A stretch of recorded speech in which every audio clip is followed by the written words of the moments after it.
The Rendezvous by Ivan Turgenev.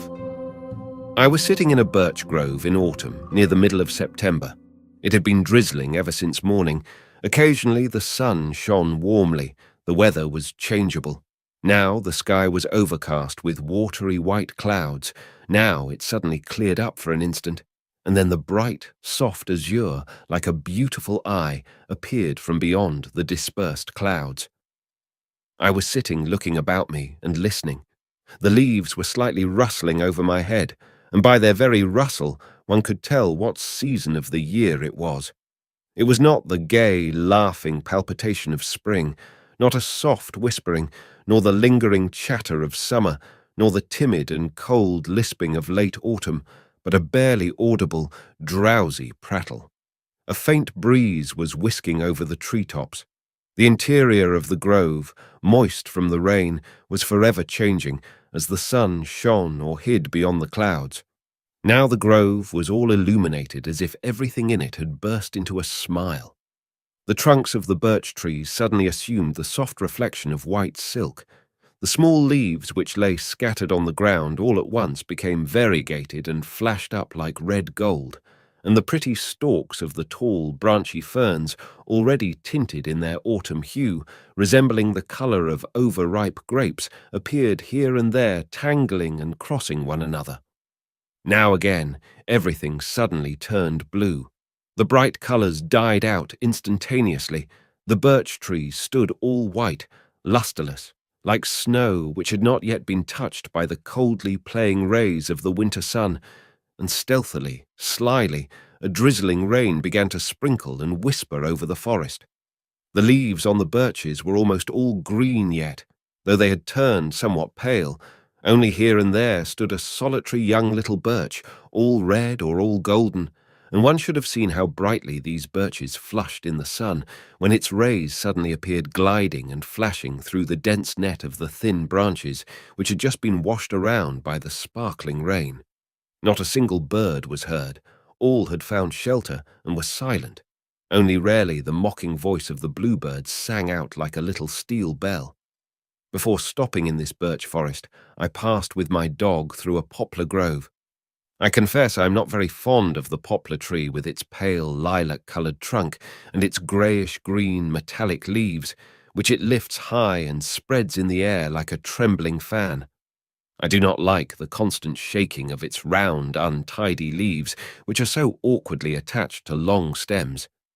The poplar is pretty only on certain summer evenings when, rising high amid the low shrubbery, it stands against the red rays of the setting sun, shining and trembling, bathed from root to top in uniform yellowish purple, or when, on a clear windy day, it rocks noisily, lisping against the blue sky, and each leaf seems as if eager to tear itself away, to fly and hurry off into the distance.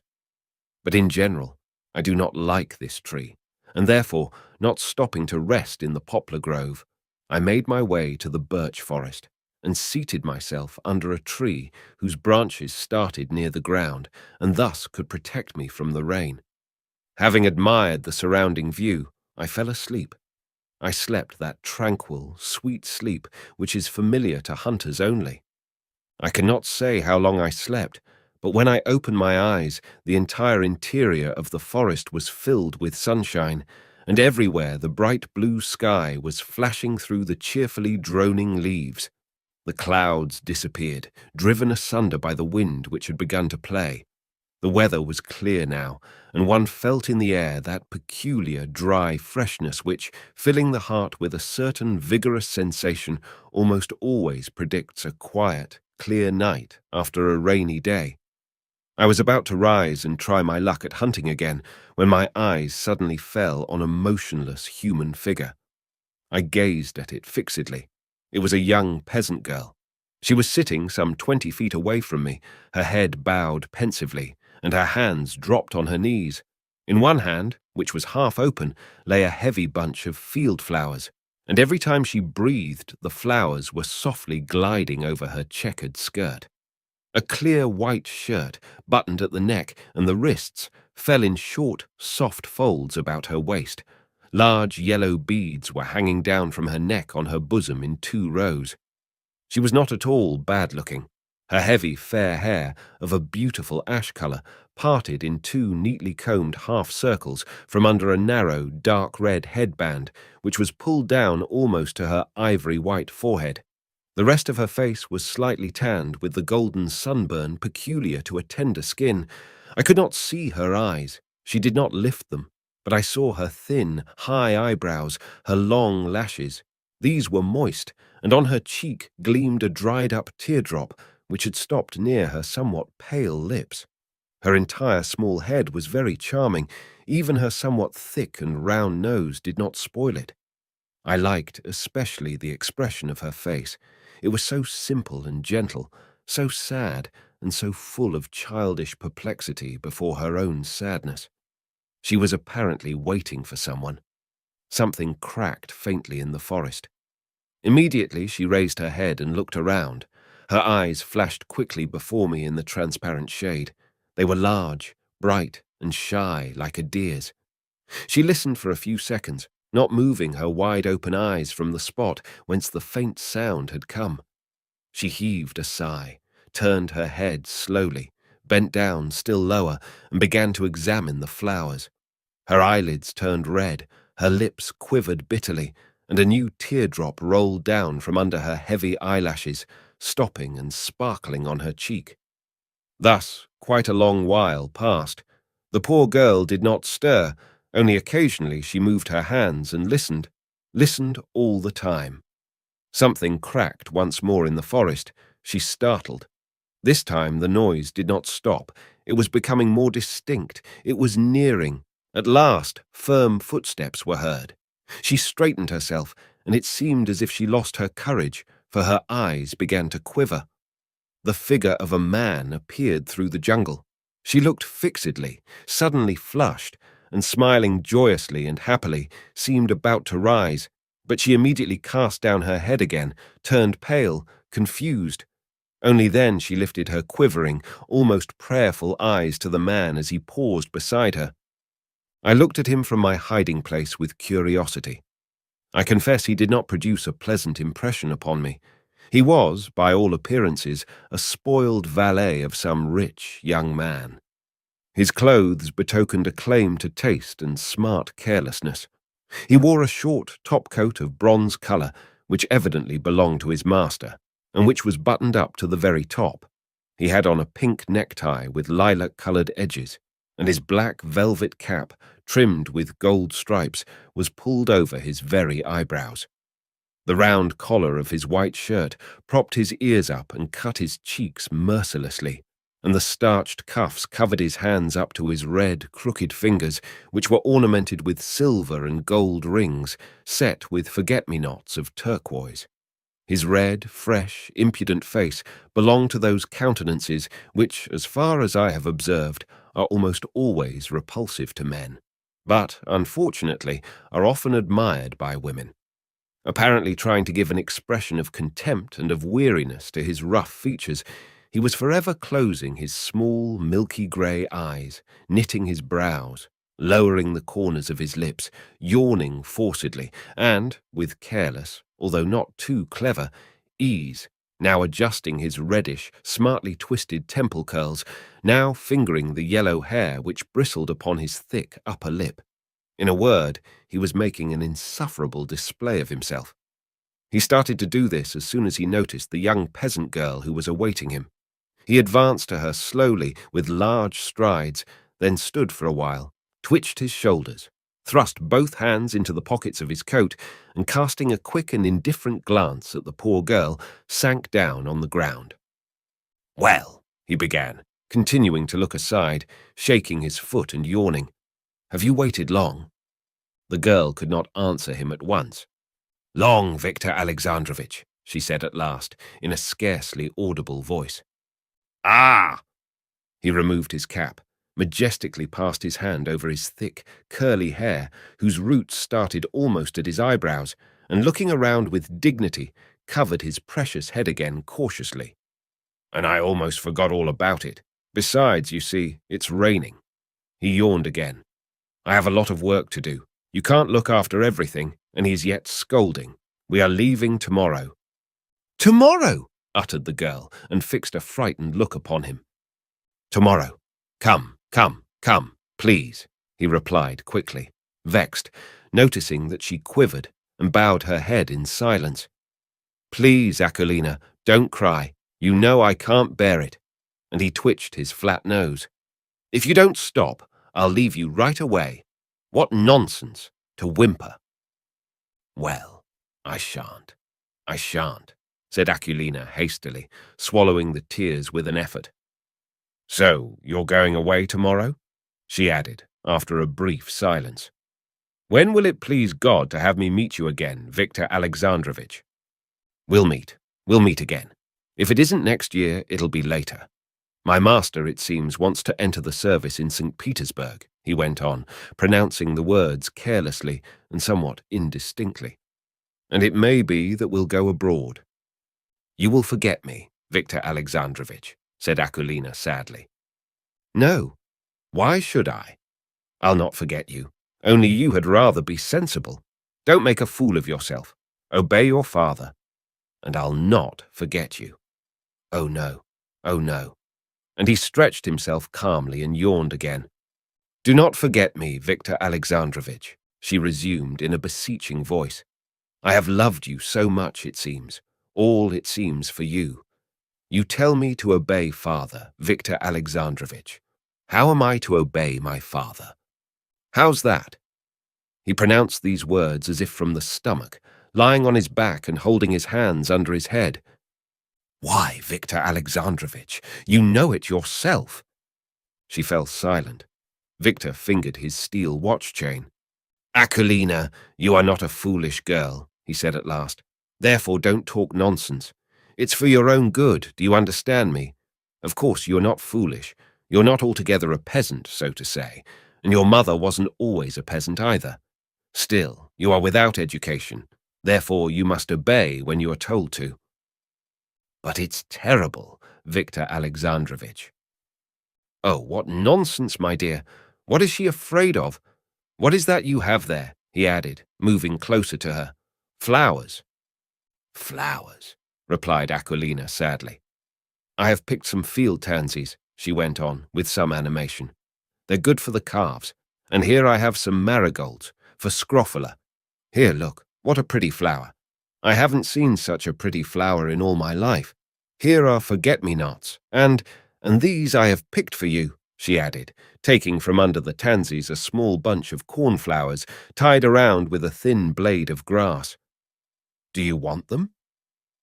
Victor stretched out his hand lazily, took the flowers, smelt them carelessly, and began to turn them around in his fingers, looking up with thoughtful importance. Akulina gazed at him. There was so much tender devotion, reverent obedience, and love in her pensive eyes. She at once feared him, and yet she dared not cry, and inwardly she bade him farewell and admired him for the last time. And he lay there, stretched out like a sultan, and endured her admiration with magnanimous patience and condescension. I confess I was filled with indignation as I looked at his red face, which betrayed satisfied selfishness through his feigned contempt and indifference. Akulina was so beautiful at this moment. All her soul opened before him trustingly and passionately. It reached out to him, caressed him, and he dropped the cornflowers on the grass, took out from the side pocket of his coat a round glass in a bronze frame, and began to force it into his eye. But no matter how hard he tried to hold it with his knitted brow, his raised cheek, and even with his nose, the glass dropped out and fell into his hands. "What's this?" asked Akulina at last, with surprise. "A lorgnette," he replied importantly. "What is it for?" "To see better. Let me see it." Victor frowned, but gave her the glass. "Look out! Don't break it." "Don't be afraid. I'll not break it." She lifted it timidly to her eye. "I can't see anything," she said naively. "Shut your eye," he retorted in the tone of a dissatisfied teacher. She closed the eye before which she held the glass. "Not that eye, not that one, you fool. The other one. exclaimed Victor, and not allowing her to correct her mistake, he took the lorgnette away from her. Aquilina blushed, laughed slightly, and turned away. "It seems it's not for us." "Of course not." The poor girl maintained silence and heaved a deep sigh. "Oh, Victor Alexandrovitch, how will I get along without you?" she said suddenly.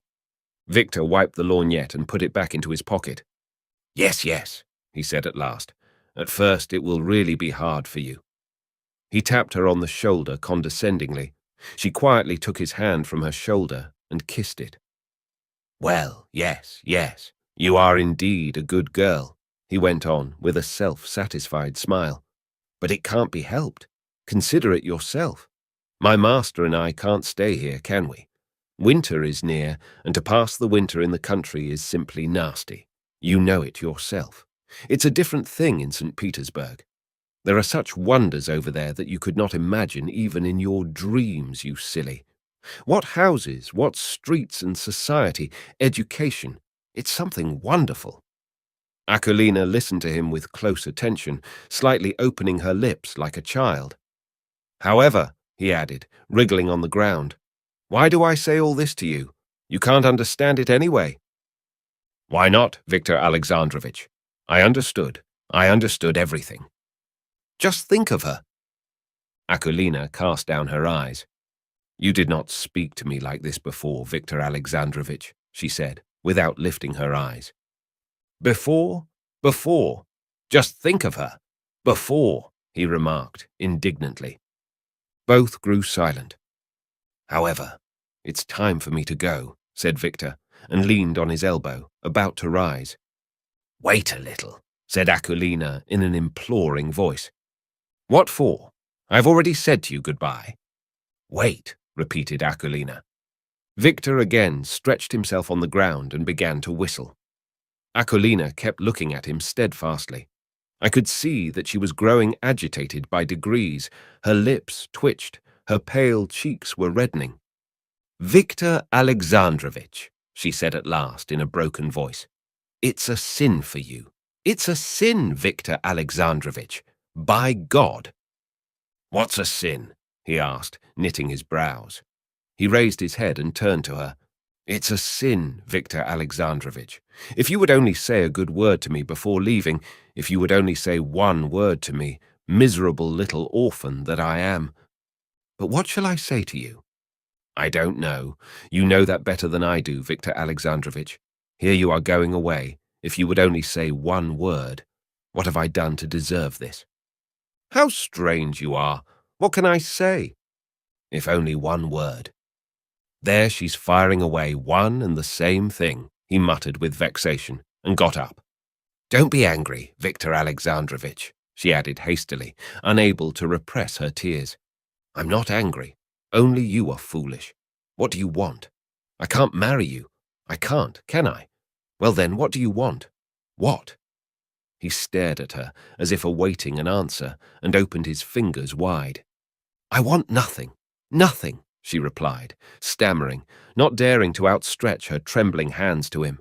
"But simply so, at least one word, at parting." And the tears began to stream from her eyes. "Well, there you are. She started crying," said Victor indifferently, pulling the cap over his eyes. "I don't want anything," she went on, sobbing and covering her face with her hands. "But how will I feel now at home? How will I feel? And what will become of me? What will become of me, wretched one that I am? They'll marry the poor little orphan off to a man she does not like. My poor little head." Keep on singing," muttered Victor in a low voice, stirring restlessly. "If you only said one word, just one. Aquilina, I—" Sudden, heart-rending sobs interrupted her. She fell with her face upon the grass and cried bitterly, bitterly. All her body shook convulsively. The back of her neck seemed to rise. The long-suppressed sorrow at last burst forth in a stream of tears. Victor stood a while near her.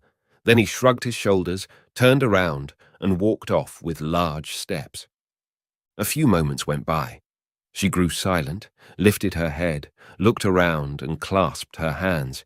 She was about to run after him, but her feet failed her. She fell down on her knees.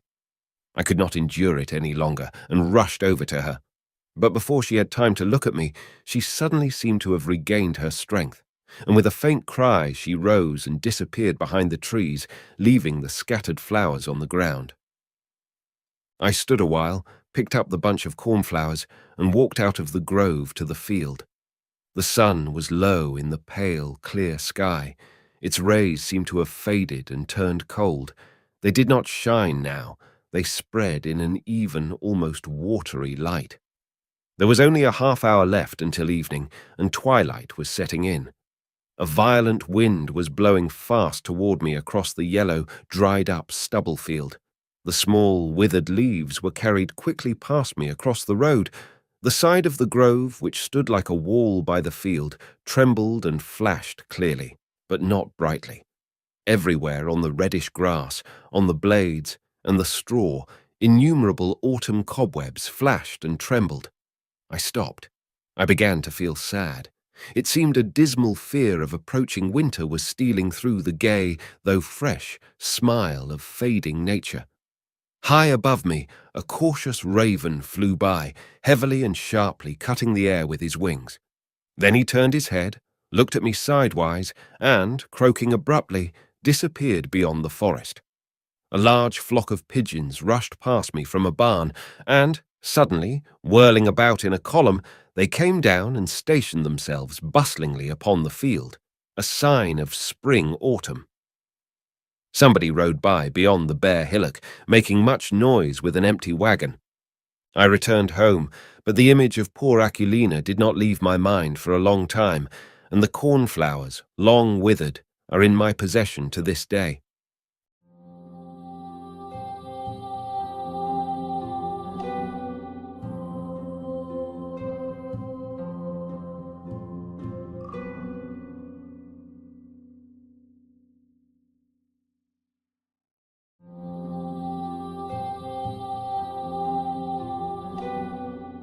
The Song of Triumphant Love, Ivan Turgenev. This is what I read in an old Italian manuscript. 1. About the middle of the 16th century, there were living in Ferrara. It was at that time flourishing under the sceptre of its magnificent archdukes, the patrons of the arts and poetry, two young men named Fabio and Muzio. They were of the same age and of near kinship and were scarcely ever apart. The warmest affection had united them from early childhood. The similarity of their positions strengthened the bond. Both belonged to old families. Both were rich, independent, and without family ties. Tastes and inclinations were alike in both.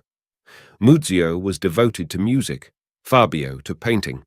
They were looked upon with pride by the whole of Ferrara as ornaments of the court, society, and town. In appearance, however, they were not alike, though both were distinguished by a graceful, youthful beauty. Fabio was taller, fair of face and flaxen of hair, and he had blue eyes. Muzio, on the other hand, had a swarthy face and black hair, and in his dark brown eyes there was not the merry light, nor on his lips the genial smile of Fabio. His thick eyebrows overhung narrow eyelids, while Fabio's golden eyebrows formed delicate half-circles on his pure, smooth brow. In conversation, too, Muzio was less animated. For all that, the two friends were both alike, looked on with favour by ladies, as well they might be, being models of chivalrous courtliness and generosity. At the same time, there was living in Ferrara a girl named Valeria. She was considered one of the greatest beauties in the town, though it was very seldom possible to see her, as she led a retired life, and never went out except to church, and on great holidays for a walk. She lived with her mother, a widow of noble family, though of small fortune, who had no other children. In every one whom Valeria met, she inspired a sensation of involuntary admiration and an equally involuntary tenderness and respect. So modest was her mien, so little, it seemed, was she aware of all the power of her own charms. Some, it is true, found her a little pale. Her eyes, almost always downcast, expressed a certain shyness, even timidity. Her lips rarely smiled, and then only faintly. Her voice scarcely anyone had heard. But the rumour went that it was most beautiful, and that, shut up in her own room, in the early morning, when everything still slumbered in the town, she loved to sing old songs to the sound of the lute, on which she used to play herself. In spite of her pallor, Valeria was blooming with health, and even old people, as they gazed on her, could not but think, "Oh, how happy the youth for whom that pure maiden bud, still enfolded in its petals, will one day open into full flower." 2. Fabio and Muzio saw Valeria for the first time at a magnificent public festival, celebrated at the command of the Archduke of Ferrara, Ercole, son of the celebrated Lucrezia Borgia, in honor of some illustrious grandees who had come from Paris on the invitation of the Archduchess, daughter of the French king, Louis XIII. Valeria was sitting beside her mother on an elegant tribune, built after a design of Palladio, in the principal square of Ferrara, for the most honourable ladies in the town. Both Fabio and Muzio fell passionately in love with her on that day, and as they never had any secrets from each other, each of them soon knew what was passing in his friend's heart. They agreed together that both should try to get to know Valeria, and if she should deign to choose one of them, the other should submit without a murmur to her decision. A few weeks later, thanks to the excellent renown they deservedly enjoyed, they succeeded in penetrating into the widow's house, difficult though it was to obtain an entry to it. She permitted them to visit her. From that time forward, they were able almost every day to see Valeria and to converse with her, and every day the passion kindled in the hearts of both young men grew stronger and stronger. Valeria, however, showed no preference for either of them, though their society was obviously agreeable to her. With Muzio, she occupied herself with music, but she talked more with Fabio. With him, she was less timid. At last, they resolved to learn once for all their fate, and sent a letter to Valeria, in which they begged her to be open with them, and to say to which she would be ready to give her hand. Valeria showed this letter to her mother, and declared that she was willing to remain unmarried. But if her mother considered it time for her to enter upon matrimony, then she would marry whichever one her mother's choice should fix upon. The excellent widow shed a few tears at the thought of parting from her beloved child. There was, however, no good ground for refusing the suitors. She considered both of them equally worthy of her daughter's hand. But, as she secretly preferred Fabio, and suspected that Valeria liked him the better, she fixed upon him. The next day, Fabio heard of his happy fate, while all that was left for Muzio was to keep his word and submit. And this he did, but to be the witness of the triumph of his friend and rival was more than he could do. He promptly sold the greater part of his property, and collecting some thousands of ducats, he set off on a far journey to the east. As he said farewell to Fabio, he told him that he should not return till he felt that the last traces of passion had vanished from his heart. It was painful to Fabio to part from the friend of his childhood and youth, but the joyous anticipation of approaching bliss soon swallowed up all other sensations, and he gave himself up wholly to the transports of successful love. Shortly after, he celebrated his nuptials with Valeria, and only then learnt the full worth of the treasure it had been his fortune to obtain. He had a charming villa, shut in by a shady garden, a short distance from Ferrara. He moved thither with his wife and her mother. Then a time of happiness began for them. Married life brought out in a new and enchanting light all the perfections of Valeria. Fabio became an artist of distinction, no longer a mere amateur, but a real master. Valeria's mother rejoiced and thanked God as she looked upon the happy pair. 4 years flew by unperceived, like a delicious dream. One thing only was wanting to the young couple, one lack they mourned over as a sorrow. They had no children, but they had not given up all hope of them. At the end of the 4th year, they were overtaken by a great, this time a real sorrow. Valeria's mother died after an illness of a few days. Many tears were shed by Valeria. For a long time she could not accustom herself to her loss. But another year went by. Life again asserted its rights and flowed along its old channel. And behold, one fine summer evening, unexpected by everyone, Muzio returned to Ferrara. 3. During the whole space of 5 years that had elapsed since his departure, no one had heard anything of him. All talk about him had died away, as though he had vanished from the face of the earth. When Fabio met his friend in one of the streets of Ferrara, he almost cried out aloud, first in alarm and then in delight, and he at once invited him to his villa. There happened to be in his garden there a spacious pavilion, apart from the house.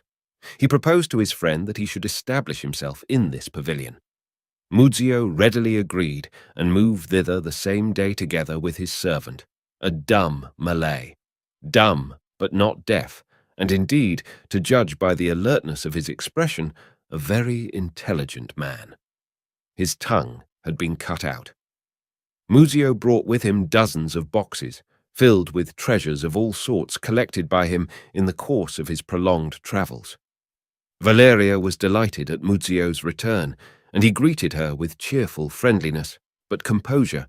It could be seen in every action that he had kept the promise given to Fabio. During the day, he completely arranged everything in order in his pavilion.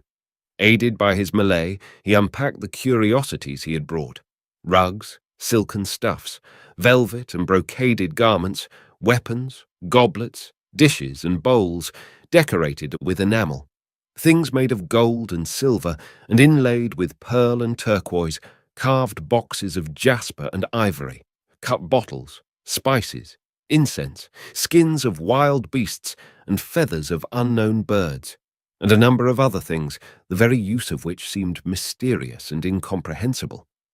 Among all these precious things there was a rich pearl necklace, bestowed upon Muzio by the king of Persia for some great and secret service. He asked permission of Valeria to put this necklace with his own hand about her neck. She was struck by its great weight and a sort of strange heat in it. It seemed to burn to her skin. In the evening after dinner, as they sat on the terrace of the villa in the shade of the oleanders and laurels, Muzio began to relate his adventures. He told of the distant lands he had seen, of cloud-topped mountains and deserts, rivers like seas. He told of immense buildings and temples, of trees 1,000 years old, of birds and flowers of the colors of the rainbow. He named the cities and the peoples he had visited.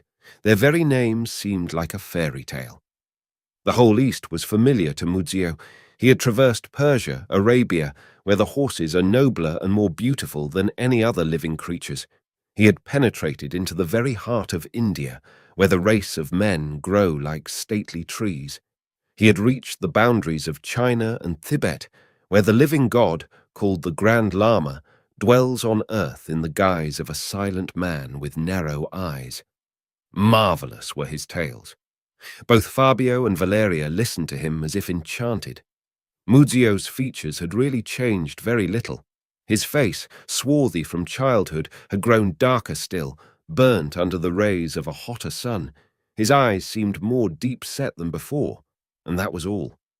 But the expression of his face had become different, concentrated and dignified. It never showed more life when he recalled the dangers he had encountered by night in forests that resounded with the roar of tigers, or by day on solitary ways where savage fanatics lay in wait for travellers, to slay them in honour of their iron goddess who demands human sacrifices. And Muzio's voice had grown deeper and more even. His hands, his whole body had lost the freedom of gesture peculiar to the Italian race. With the aid of his servant, the obsequiously alert Malay, he showed his hosts a few of the feats he had learnt from the Indian Brahmins. Thus, for instance, having first hidden himself behind a curtain, he suddenly appeared sitting in the air cross-legged, the tips of his fingers pressed lightly on a bamboo cane placed vertically, which astounded Fabio not a little and positively alarmed Valeria. "Isn't he a sorcerer?" was her thought. When he proceeded, piping on a little flute, to call some tame snakes out of a covered basket, where their dark, flat heads with quivering tongues appeared under a party-coloured cloth, Valeria was terrified and begged Muzio to put away these loathsome horrors as soon as possible. At supper, Muzio regaled his friends with wine of Shiraz from a round, long-necked flagon. It was of extraordinary fragrance and thickness, of a golden colour with a shade of green in it, and it shone with a strange, silent man with narrow eyes. Marvellous were his tales. Both Fabio and Valeria listened to him as if enchanted. Muzio's features had really changed very little. His face, swarthy from childhood, had grown darker still, burnt under the rays of a hotter sun.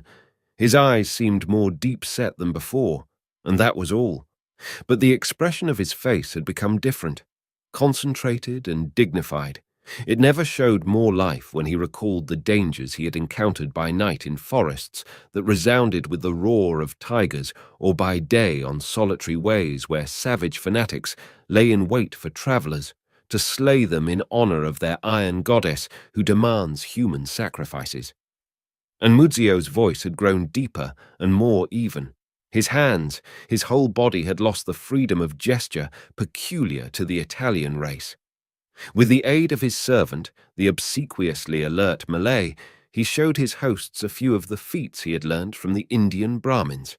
Thus, for instance, having first hidden himself behind a curtain, he suddenly appeared sitting in the air cross-legged, the tips of his fingers pressed lightly on a bamboo cane placed vertically, which astounded Fabio not a little and positively alarmed Valeria. "Isn't he a sorcerer?" was her thought. When he proceeded, piping on a little flute, to call some tame snakes out of a covered basket, where their dark flat heads with quivering tongues appeared under a party-coloured cloth, Valeria was terrified, and begged Muzio to put away these loathsome horrors as soon as possible. At supper, Muzio regaled his friends with wine of Shiraz from a round, long-necked flagon. It was of extraordinary fragrance and thickness, of a golden colour with a shade of green in it, and it shone with a strange brightness as it was poured into the tiny jasper goblets. In taste, it was unlike European wines. It was very sweet and spicy, and drunk slowly in small draughts produced a sensation of pleasant drowsiness in all the limbs. Muzio made both Fabio and Valeria drink a goblet of it, and he drank one himself. Bending over her goblet, he murmured something, moving his fingers as he did so. Valeria noticed this. But as in all Muzio's doings, in his whole behaviour, there was something strange and out of the common. She only thought, "Can he have adopted some new faith in India, or is that the custom there?" Then, after a short silence, she asked him, had he persevered with music during his travels? Muzio, in reply, bade the Malay bring his Indian violin. It was like those of today, but instead of 4 strings it had only 3. The upper part of it was covered with a bluish snakeskin, and the slender bow of reed was in the form of a half-moon, and on its extreme end glittered a pointed diamond. Muzio played first some mournful airs, national songs as he told them, strange and even barbarous to an Italian ear. The sound of the metallic strings was plaintive and feeble. But when Muzio began the last song, it suddenly gained force and rang out tunefully and powerfully. The passionate melody flowed out under the wide sweeps of the bow, flowed out, exquisitely twisting and coiling like the snake that covered the violin top. And such fire, such triumphant bliss glowed and burned in this melody that Fabio and Valeria felt wrung to the heart, and tears came into their eyes. While Muzio, his head bent and pressed close to the violin, his cheeks pale, his eyebrows drawn together into a single straight line, seemed still more concentrated and solemn. And the diamond at the end of the bow flashed sparks of light as though it too were kindled by the fire of the divine song. When Muzio had finished, and still keeping fast the violin between his chin and his shoulder, dropped the hand that held the bow. "What is that? What is that you have been playing to us?" cried Fabio. Valeria uttered not a word, but her whole being seemed echoing her husband's question. Muzio laid the violin on the table, and slightly tossing back his hair, he said with a polite smile, that melody, that song I heard once in the island of Ceylon. That song is known there among the people as the Song of Happy, Triumphant Love. Play it again, Fabio was murmuring. No, it can't be played again, answered Muzio. Besides, it is now too late. Signora Valeria ought to be at rest, and it's time for me too. I am weary. During the whole day, Muzio had treated Valeria with respectful simplicity as a friend of former days, but as he went out, he clasped her hand very tightly, squeezing his fingers on her palm and looking so intently into her face that though she did not raise her eyelids, she yet felt the look on her suddenly flaming cheeks. She said nothing to Muzio, but jerked away her hand, and when he was gone, she gazed at the door through which he had passed out. She remembered how that she had been a little afraid of him, even in old days, and now she was overcome by perplexity. Muzio went off to his pavilion. The husband and wife went to their bedroom. 4. Valeria did not quickly fall asleep. There was a faint and languid fever in her blood and a slight ringing in her ears, from that strange wine, as she supposed, and perhaps too from Muzio's stories, from his playing on the violin. Towards morning she did at last fall asleep, and she had an extraordinary dream. She dreamt that she was going into a large room with a low ceiling. Such a room she had never seen in her life. All the walls were covered with tiny blue tiles with gold lines on them. Slender carved pillars of alabaster supported the marble ceiling. The ceiling itself and the pillars seemed half transparent. A pale, rosy light penetrated from all sides into the room, throwing a mysterious and uniform light on all the objects in it. Brocaded cushions lay on a narrow rug in the very middle of the floor, which was smooth as a mirror. In the corners, almost unseen, were smoking lofty censers of the shape of monstrous beasts. There was no window anywhere. A door hung with a velvet curtain stood dark and silent in a recess in the wall, and suddenly this curtain slowly glided, moved aside, and in came Muzio. He bowed, opened his arms, laughed. His fierce arms enfolded Valeria's waist. His parched lips burned her all over. She fell backwards on the cushions. Moaning with horror, after long struggles, Valeria awaked. Still not realizing where she was and what was happening to her, she raised herself on her bed, looked round. A tremor ran over her whole body. Fabio was lying beside her. He was asleep, but his face in the light of the brilliant full moon looking in at the window was pale as a corpse's. It was sadder than a dead face. Valeria waked her husband, and directly he looked at her. "What is the matter?" he cried. I had a fearful dream," she whispered, still shuddering all over. But at that instant from the direction of the pavilion came floating, powerful sounds, and both Fabio and Valeria recognized the melody Muzio had played to them, calling it the Song of Blissful Triumphant Love. Fabio looked in perplexity at Valeria. She closed her eyes, turned away, and both holding their breath, heard the song out to the end. As the last note died away, the moon passed behind a cloud. It was suddenly dark in the room. Both the young people let their heads sink on their pillows without exchanging a word, and neither of them noticed when the other fell asleep. 5. The next morning Muzio came in to breakfast. He seemed happy and greeted Valeria cheerfully. She answered him in confusion, stole a glance at him, and felt frightened at the sight of that serene, happy face, those piercing and inquisitive eyes. Muzio was beginning again to tell some story, but Fabio interrupted him at the first word. "You could not sleep, I see, in your new quarters. My wife and I heard you playing last night's song." "Yes. Did you hear it?" said Muzio. "I played it indeed, but I had been asleep before that, and I had a wonderful dream too." Valeria was on the alert. "What sort of dream?" asked Fabio. "I dreamed," answered Muzio, not taking his eyes off Valeria. "I was entering a spacious apartment with a ceiling decorated in Oriental fashion. Carved columns supported the roof. The walls were covered with tiles, and though there were neither windows nor lights, the whole room was filled with a rosy light, just as though it were all built of transparent stone. In the corners, Chinese censers were smoking. On the floor lay brocaded cushions along a narrow rug. I went in through a door covered with a curtain, and at another door just opposite appeared a woman whom I once loved, and so beautiful she seemed to me that I was all aflame with my old love. Muzio broke off significantly. Valeria sat motionless, and only gradually she turned white, and she drew her breath more slowly. Then, continued Muzio, I waked up and played that song. But who was that woman? Said Fabio. Who was she? The wife of an Indian. I met her in the town of Delhi. She's not alive now. She died. And her husband? Asked Fabio, not knowing why he asked the question. Her husband, too, they say, is dead. I soon lost sight of them both. Strange, observed Fabio. My wife, too, had an extraordinary dream last night. Muzio gazed intently at Valeria. Which she did not tell me, added Fabio.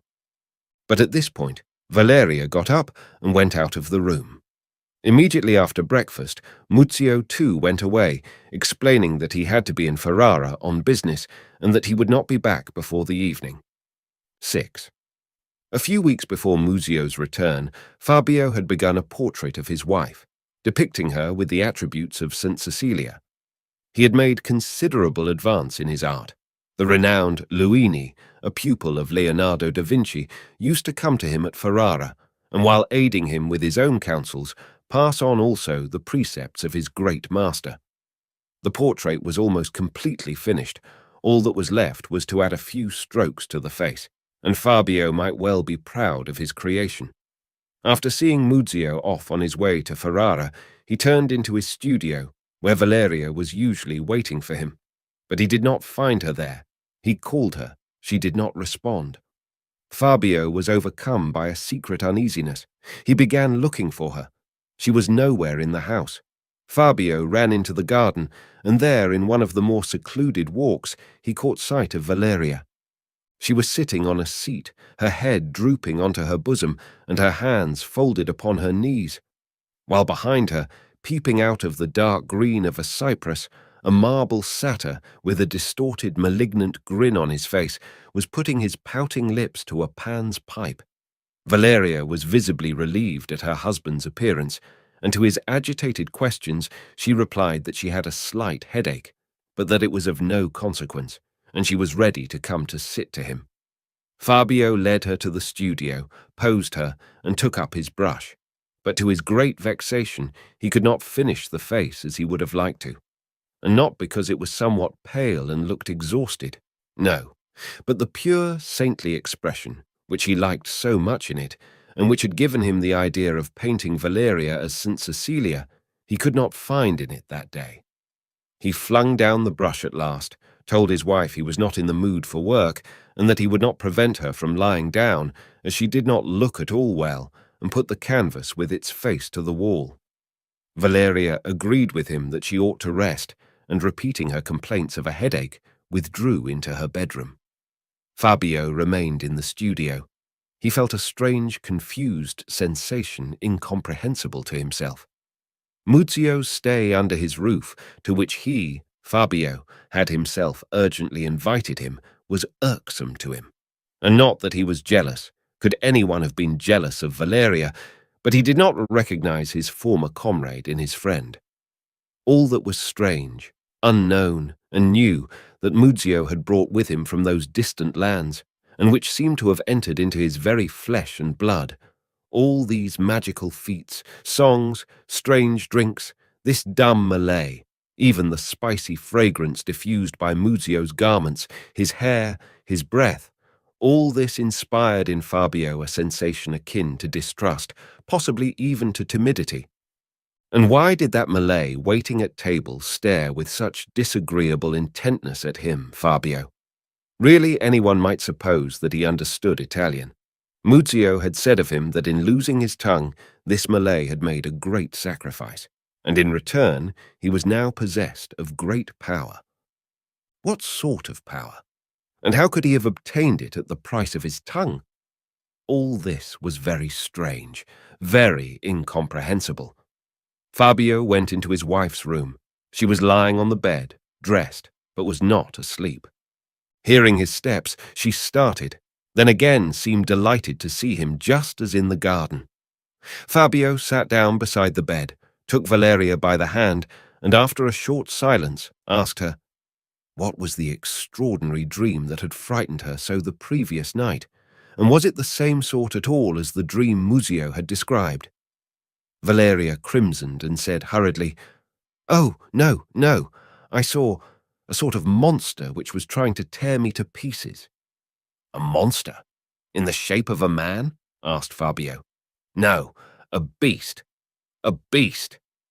Valeria turned away and hid her burning face in the pillows. Fabio held his wife's hand some time longer. Silently, he raised it to his lips and withdrew. Both the young people passed that day with heavy hearts. Something dark seemed hanging over their heads, but what it was, they could not tell. They wanted to be together, as though some danger threatened them, but what to say to one another they did not know. Fabio made an effort to take up the portrait and to read Ariosto, whose poem had appeared not long before in Ferrara and was now making a noise all over Italy, but nothing was of any use. Late in the evening, just at supper time, Muzio returned. 7. He seemed composed and cheerful, but he told them little. He devoted himself rather to questioning Fabio about their common acquaintances, about the German war and the Emperor Charles. He spoke of his own desire to visit Rome, to see the new pope. He again offered Valeria some Shiraz wine, and on her refusal observed as though to himself, "Now it's not needed, to be sure." Going back with his wife to their room, Fabio soon fell asleep, and waking up an hour later, felt a conviction that no one was sharing his bed. Valeria was not beside him. He got up quickly, and at the same instant saw his wife in her night attire coming out of the garden into the room. The moon was shining brightly, though not long before a light rain had been falling. With eyes closed, with an expression of mysterious horror on her immovable face, Valeria approached the bed, and feeling for it with her hands stretched out before her, lay down hurriedly and in silence. Fabio turned to her with a question, but she made no reply. She seemed to be asleep. He touched her and felt on her dress and on her hair drops of rain, and on the soles of her bare feet little grains of sand. Then he leapt up and ran into the garden through the half-open door. The crude brilliance of the moon wrapped every object in light. Fabio looked about him and perceived on the sand of the path prints of 2 pairs of feet. One pair were bare, and these prints led to a bower of jasmine on one side, between the pavilion and the house.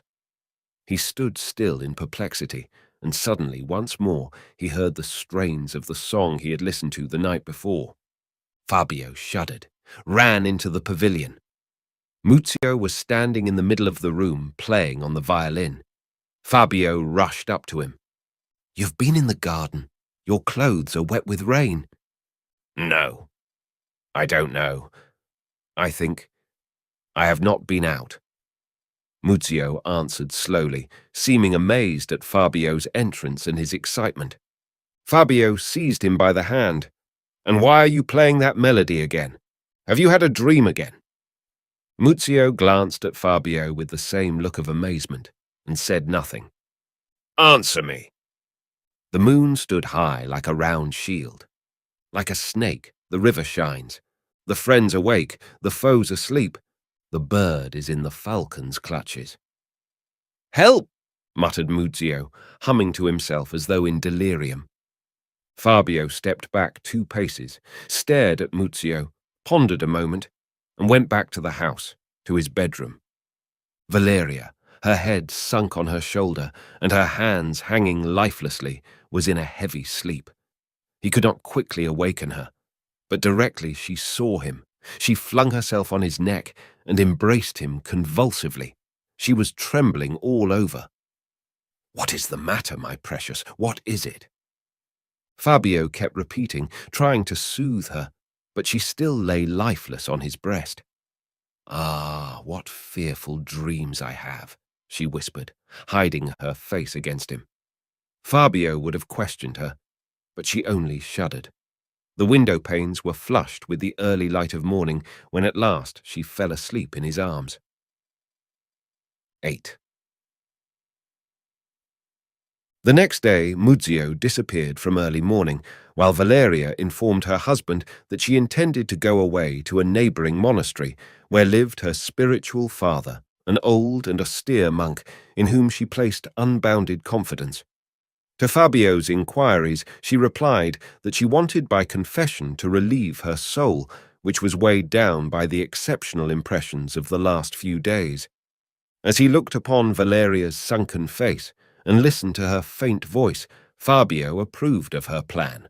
The worthy Father Lorenzo might give her valuable advice and might disperse her doubts.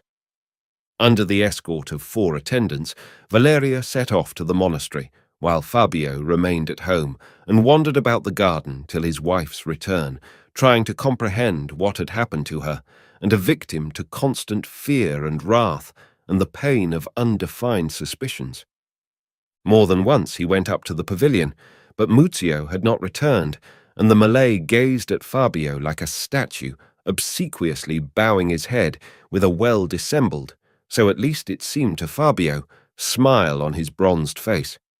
Meanwhile, Valeria had in confession told everything to her priest, not so much with shame as with horror.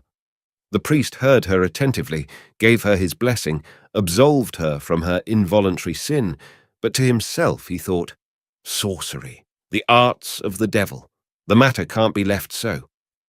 And he returned with Valeria to her villa, as though with the aim of completely pacifying and reassuring her. At the sight of the priest, Fabio was thrown into some agitation, but the experienced old man had thought out beforehand how he must treat him. When he was left alone with Fabio, he did not of course betray the secrets of the confessional, but he advised him if possible to get rid of the guest they had invited to their house, as by his stories, his songs, and his whole behaviour he was troubling the imagination of Valeria. Moreover, in the old man's opinion, Muzio had not, he remembered, been very firm in the faith in former days, and having spent so long a time in lands unenlightened by the truths of Christianity, he might well have brought thence the contagion of false doctrine, might even have become conversant with secret magic arts, and therefore, though long friendship had indeed its claims, still a wise prudence pointed to the necessity of separation. Fabio fully agreed with the excellent monk. Valeria was even joyful when her husband reported to her the priest's counsel, and sent on his way with the cordial goodwill of both the young people, loaded with good gifts for the monastery and the poor. Father Lorenzo returned home. Fabio intended to have an explanation with Muzio immediately after supper, but his strange guest did not return to supper. Then Fabio decided to defer his conversation with Muzio until the following day, and both the young people retired to rest. 9. Valeria soon fell asleep, but Fabio could not sleep. In the stillness of the night, everything he had seen, everything he had felt presented itself more vividly. He put to himself still more insistently questions to which, as before, he could find no answer. Had Muzio really become a sorcerer, and had he not already poisoned Valeria? She was ill, but what was her disease? While he lay, his head in his hand, holding his feverish breath, and given up to painful reflection, the moon rose again upon a cloudless sky, and together with its beams, through the half-transparent window panes, there began, from the direction of the pavilion, or was it Fabio's fancy, to come a breath, like a light, fragrant current. Then an urgent, passionate murmur was heard, and at that instant he observed that Valeria was beginning faintly to stir. He started, looked. She rose up, slid first one foot, then the other out of the bed, and like one bewitched of the moon, her sightless eyes fixed lifelessly before her, her hands stretched out, she began moving towards the garden. Fabio instantly ran out of the other door of the room, and running quickly round the corner of the house, bolted the door that led into the garden.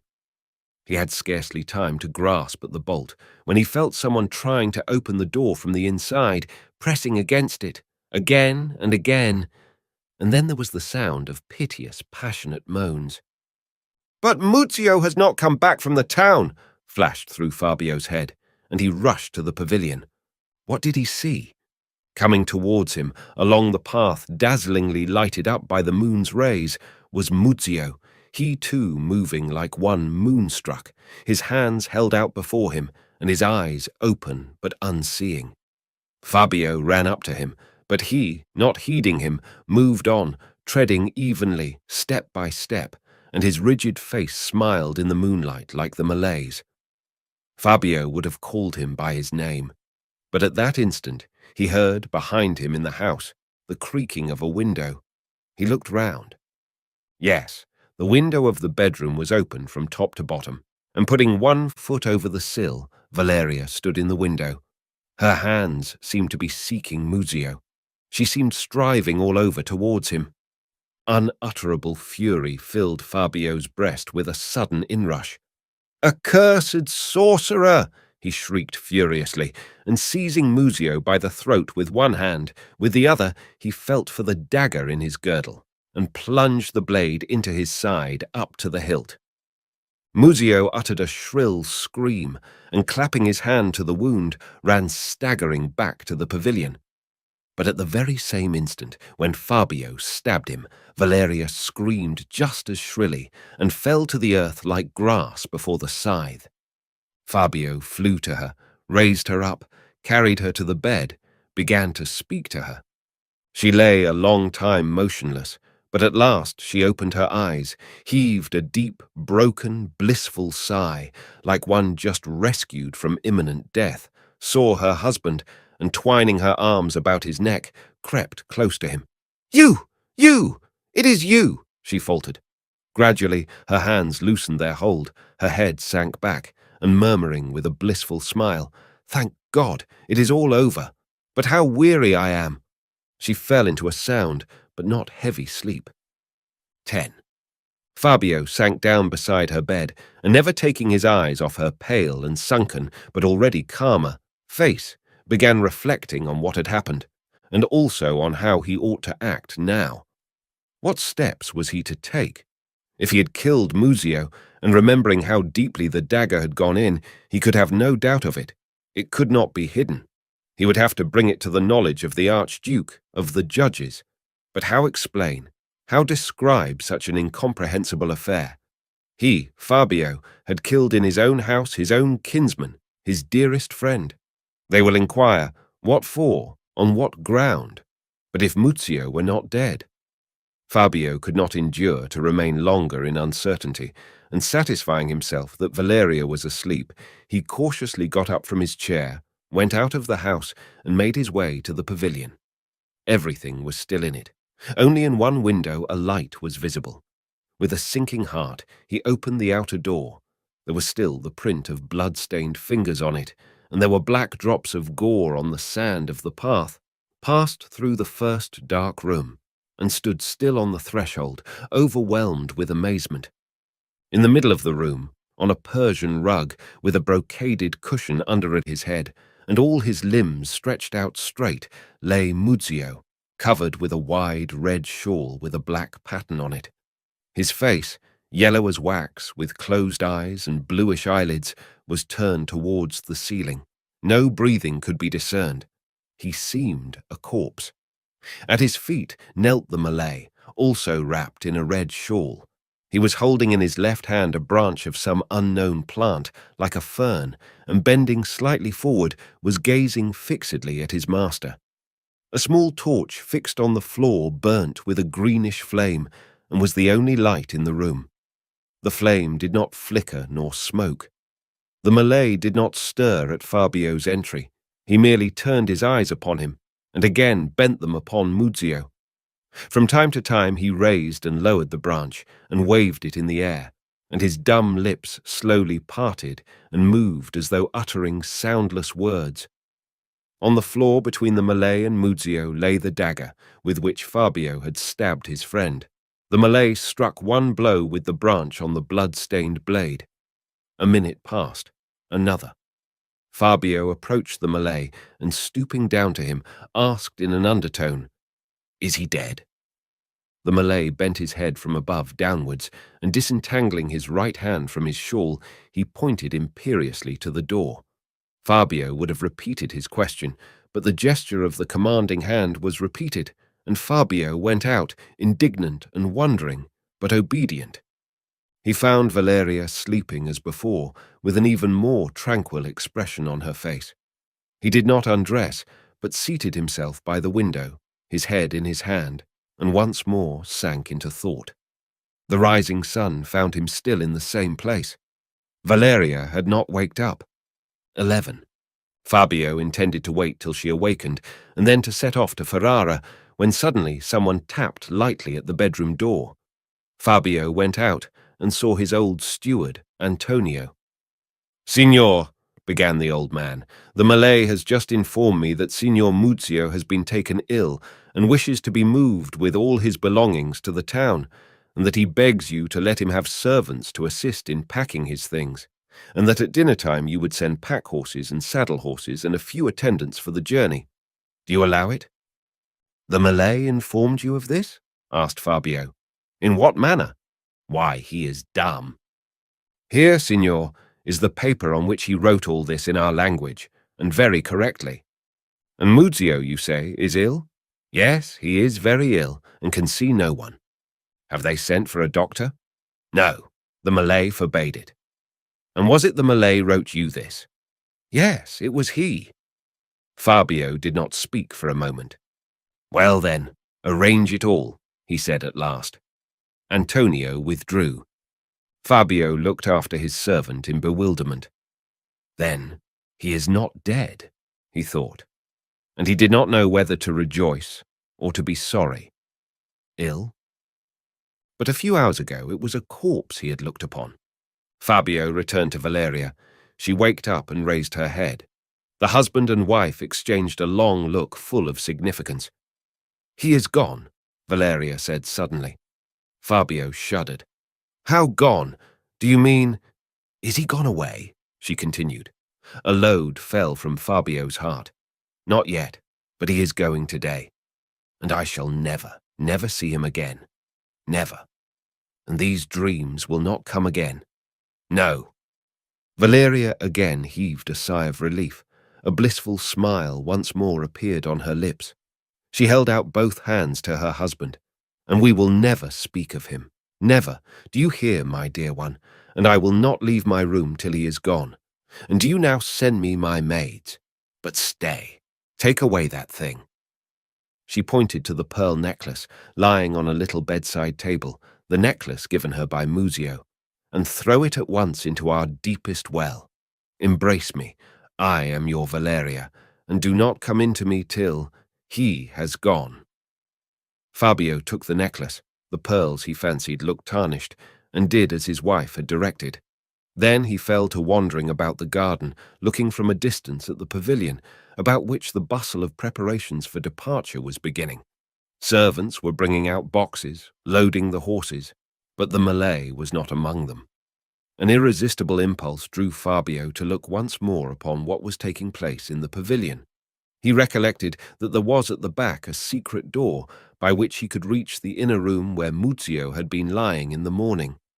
He stole round to this door, found it unlocked, and parting the folds of a heavy curtain, turned a faltering glance upon the room within. 12. Muzio was not now lying on the rug. Dressed as though for a journey, he sat in an armchair, but seemed a corpse, just as on Fabio's first visit.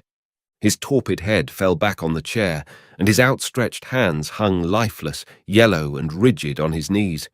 His breast did not heave. Near the chair on the floor, which was strewn with dried herbs, stood some flat bowls of dark liquid, which exhaled a powerful, almost suffocating odour, the odour of musk. Around each bowl was coiled a small snake of brazen hue, with golden eyes that flashed from time to time, while directly facing Muzio, 2 paces from him, rose the long figure of the Malay, wrapped in a mantle of many-coloured brocade, girt round the waist with a tiger's tail, with a high hat of the shape of a pointed tiara on his head. But he was not motionless. At one moment he bowed down reverently and seemed to be praying. At the next, he drew himself up to his full height, even rose on tiptoe. Then, with a rhythmic action, threw wide his arms and moved them persistently in the direction of Muzio, and seemed to threaten or command him, frowning and stamping with his foot. All these actions seemed to cost him great effort, even to cause him pain. He breathed heavily, the sweat streamed down his face. All at once he sank down to the ground, and drawing in a full breath, with knitted brow and immense effort, drew his clenched hands towards him, as though he were holding reins in them. And to the indescribable horror of Fabio, Muzio's head slowly left the back of the chair and moved forward, following the Malay's hands. The Malay let them fall, and Muzio's head fell heavily back again. The Malay repeated his movements, and obediently the head repeated them after him. The dark liquid in the bowls began boiling. The bowls themselves began to resound with a faint bell-like note, and the brazen snakes coiled freely about each of them. Then the Malay took a step forward, and raising his eyebrows and opening his eyes immensely wide, he bowed his head to Muzio, and the eyelids of the dead man quivered, parted uncertainly, and under them could be seen the eyeballs, dull as lead. The Malay's face was radiant with triumphant pride and delight, a delight almost malignant. He opened his mouth wide, and from the depths of his chest there broke out with effort a prolonged howl. Muzio's lips parted too, and a faint moan quivered on them in response to that inhuman sound. But at this point Fabio could endure it no longer. He imagined he was present at some devilish incantation. He too uttered a shriek and rushed out, running home as quick as possible, without looking round, repeating prayers and crossing himself as he ran. 13. 3 hours later, Antonio came to him with the announcement that everything was ready, the things were packed, and Signor Muzio was preparing to start. Without a word in answer to his servant, Fabio went out onto the terrace, whence the pavilion could be seen. A few pack horses were grouped before it. A powerful raven horse, saddled for 2 riders, was led up to the steps, where servants were standing bareheaded, together with armed attendants. The door of the pavilion opened, and supported by the Malay, who wore once more his ordinary attire, appeared Muzio. His face was death-like, and his hands hung like a dead man's. But he walked. Yes, positively walked, and seated on the charger, he sat upright, and felt for and found the reins. The Malay put his feet in the stirrups, leaped up behind him on the saddle, put his arm round him, and the whole party started. The horses moved at a walking pace, and when they turned round before the house, Fabio fancied that in Muzio's dark face there gleamed 2 spots of white. Could it be he had turned his eyes upon him? Only the Malay bowed to him, ironically, as ever. Did Valeria see all this? The blinds of her windows were drawn, but it may be she was standing behind them. 14. At dinner time, she came into the dining room and was very quiet and affectionate. She still complained, however, of weariness, but there was no agitation about her now, none of her former constant bewilderment and secret dread. And when, the day after Muzio's departure, Fabio set to work again on her portrait, he found in her features the pure expression, the momentary eclipse of which had so troubled him, and his brush moved lightly and faithfully over the canvas. The husband and wife took up their old life again. Muzio vanished for them as though he had never existed. Fabio and Valeria were agreed, as it seemed, not to utter a syllable referring to him, not to learn anything of his later days. His fate remained, however, a mystery for all. Muzio did actually disappear, as though he had sunk into the earth. Fabio one day thought it his duty to tell Valeria exactly what had taken place on that fatal night, but she probably divined his intention, and she held her breath, half shutting her eyes, as though she were expecting a blow. And Fabio understood her. He did not inflict that blow upon her. One fine autumn day, Fabio was putting the last touches to his picture of his Cecilia. Valeria sat at the organ, her fingers straying at random over the keys. Suddenly, without her knowing it, From under her hands came the first notes of that song of triumphant love which Muzio had once played, and at the same instant, for the first time since her marriage, she felt within her the throb of a new palpitating life. Valeria started, stopped. What did it mean? Could it be? At this word the manuscript ended.